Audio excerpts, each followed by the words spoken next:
दोस्तों modern time में बहुत सारी बीमारियां ऐसी हैं जो कॉमन हो गई हैं, जिनसे हर दूसरा तीसरा व्यक्ति परेशान है। ऐसा ही एक टॉपिक मैंने लास्ट वीडियो में कवर किया था, जिसमें मैंने एसिडिटी की प्रॉब्लम के बारे में आप लोगों को बताया था। आज का वीडियो भी ऐसी ही एक बीमारी के से संबंधित है, जिसका नाम है यूरिक एसिड की प्रॉब्लम।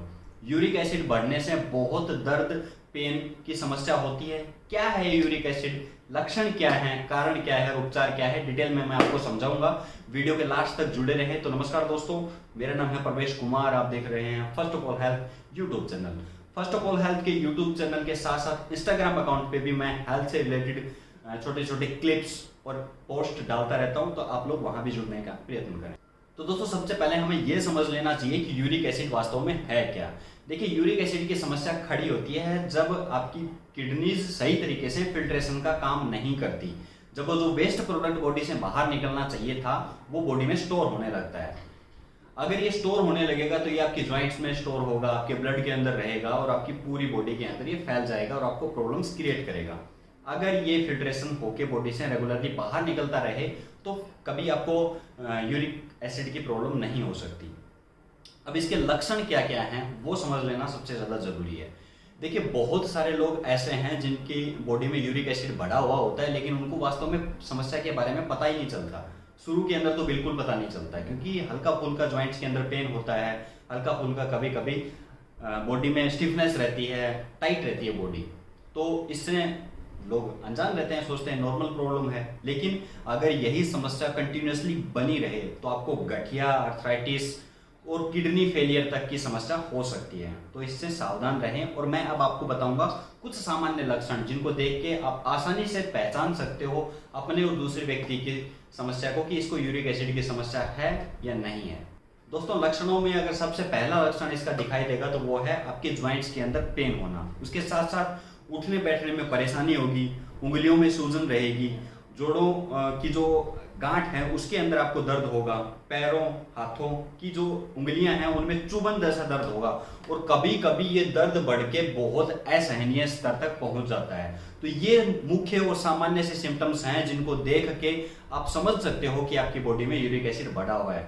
अगर ये लक्षण आपको दिखाई दे रहे हैं तो आपको सतर्क और सावधान होने की बहुत आवश्यकता है। दोस्तों, अब बात करते हैं इसके कारण के बारे में कि यूरिक एसिड किन कारणों की वजह से होता है। तो सबसे पहले मैं 2 पॉइंट आपको बताना चाहूंगा। पहला है आपकी लाइफस्टाइल, जीवन शैली, और दूसरा है खान पान, मतलब आपका आहार, डाइट।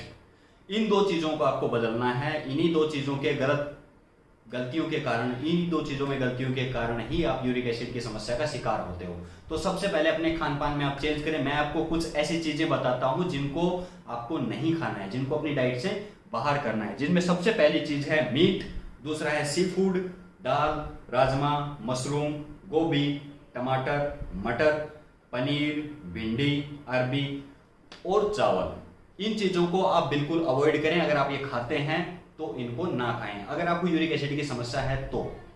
इसके अलावा दोस्तों, जो लोग डायबिटीज की दवाई का सेवन करते हैं तो उनकी बॉडी में भी यूरिक एसिड बढ़ जाता है। जो लोग जबरदस्ती एक्सरसाइज करते हैं उनकी बॉडी में भी यूरिक एसिड बढ़ जाता है। जो लोग बहुत ज्यादा फास्टिंग करते हैं उनकी बॉडी में भी यूरिक एसिड बढ़ जाता है।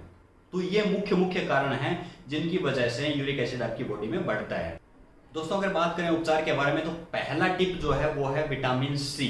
विटामिन सी जिन फूड प्रोडक्ट्स में पाया जाता है उनका अधिक से अधिक मात्रा में सेवन करें। जैसे लेमन खाएं, ऑरेंज खाएं। जिन चीज़ों में विटामिन सी पाया जाता है वो जरूर खाएं, क्योंकि आपकी बॉडी से डिटॉक्स करके यूरिक एसिड को बाहर निकालता है। दूसरा पॉइंट, दूसरी टिप के तौर पे मैं आपको बताना चाहूंगा कि जिन फूड में, जिन खाने की चीज़ों में फाइबर पाया जाता है, रेशेदार जो होते हैं, उन चीज़ों को आप ज़्यादा खाएं, क्योंकि फाइबर एक तो आपका डाइजेशन अच्छा रखेगा, दूसरा आपकी बॉडी से जो यूरिक एसिड है उसको अवशोषित करके बाहर निकालता है। तो ये आपको बहुत मदद करेगा। जिन भी फूड प्रोडक्ट्स में फाइबर पाया जाता है, जैसे बनाना, जैसे ब्राउन राइस, तो जिनमें भी फाइबर पाया जाए वो ऐड करने हैं वो अपनी डाइट में। दोस्तों, तीसरे पॉइंट के तौर पे मैं आपको बताना चाहूंगा कि आप अपनी डाइट में धनिया को ऐड करें। जहां तक संभव हो सके हरा धनिया खाएं, उसका जूस पिएं।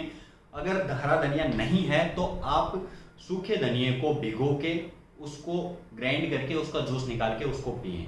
ये बहुत मदद करेगा। आपकी रामबाण औषधि है यूरिक एसिड की समस्या के लिए। तो जिसको भी समस्या हो, धनिया का इस्तेमाल रेगुलर शुरू करें। और धनिया एंटीऑक्सीडेंट भी है, साथ में आपकी बॉडी को डिटॉक्स भी करता है, बहुत हेल्पफुल है, अमेजिंग एक रेमेडी है। आप यूज करना शुरू करें इसका। दोस्तों नेक्स्ट पॉइंट के तौर पे मैं आपको बताना चाहूंगा कि अगर आप अपनी डाइट के अंदर बहुत ज्यादा मीठे या फिर बहुत ज्यादा फैटी चीजें अगर खाते हो तो आपका यूरिक एसिड कम नहीं होगा, यूरिक एसिड कंटिन्यूसली बढ़ता रहेगा। अगर आपको यूरिक एसिड का स्तर कम करना है तो अपनी डाइट के अंदर फैटी चीजें कम करें, मीठी चीजें कम करें, इससे आपको मदद मिलेगी। इसके अलावा रेगुलरली एक्सरसाइज करें, दिन में कम से कम 8 से 10 गिलास पानी पिएं रेगुलरली थोड़े थोड़े समय के अंतराल के दौरान, और साथ में एक्सरसाइज जरूर करें। एक्सरसाइज करने से यूरिक एसिड बहुत जल्दी कम होता है। तो ये कुछ सामान्य टिप्स थे, इनको अपना के आप आसानी से यूरिक एसिड के स्तर को कम कर सकते हो। इस टॉपिक से संबंधित आपकी क्या विचार हैं, क्या सलाह है, कमेंट बॉक्स में जरूर लिखें। और अगर आपका कोई क्वेश्चन है, कुछ पूछना चाहते हो तो आप डायरेक्ट मैसेज करके पूछ सकते हैं। और स्टे हेल्दी, बी हैप्पी। जय हिंद।